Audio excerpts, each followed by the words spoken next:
ഗോകുൽദാസ് എന്ന് പറഞ്ഞ കലാസംവിധായകൻ, അദ്ദേഹമാണ് സുനിൽ എന്ന് പറയുന്ന KR സുനിൽ എന്ന് പറയുന്ന ഒരു ചെറുപ്പക്കാരനുമായി എൻ്റെ അടുത്ത് വന്ന് ഈ കഥ പറയുന്നത്. അന്ന് ഈ കഥ കേൾക്കുമ്പോൾ തന്നെ, കഥ കേട്ടപ്പോൾ തന്നെ അത് എനിക്ക് ആ കഥ കേട്ടുകൊണ്ടിരിക്കും. ഇതൊരു ചെറിയ കുഞ്ഞു പടമായിട്ട് ചെയ്യാൻ വന്നതാണ്.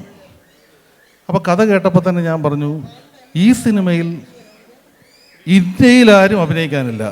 അതുകൊണ്ടൊരു സത്യം പറയുകയാണ്, ഇതുവരെ ആരും റീമേക്ക് റൈറ്റ് വാങ്ങിച്ചിട്ടുമില്ല. കാരണം ആർക്കും അഭിനയിക്കാൻ കഴിയില്ല. സത്യസന്ധമായി പറയാണ്. കാരണം ഇതിൻ്റെ ചേട്ടനെ ഇരുത്തിക്കൊണ്ട് പറയേണ്ട കാര്യങ്ങളുണ്ട്. ഈ സിനിമയുടെ ഷൂട്ടിങ്ങിൽ ഇതുപോലെ സഹകരിച്ചിട്ടുള്ള, അല്ലെങ്കിൽ എന്നോടോ അല്ലെങ്കിൽ ടെക്നീഷ്യന്മാർ, ഈ ചെറിയ ചെറിയ ആളുകൾ വരെ ഇത്രമാത്രം സഹകരിച്ചിട്ടുള്ള, അല്ലെങ്കിൽ ഇതിനകത്തെ കഷ്ടപ്പാടുകൾ ഇത്രമാത്രം വന്നിട്ടും ഒരു നിമിഷം പോലും ഒരു ചെറിയ പരിഭവം പോലും ഇല്ലാതെ ഇതിൻ്റെ കൂടെ നിന്ന ചേട്ടനാണ് ഈ സിനിമയുടെ ഏറ്റവും വലിയ ശക്തി.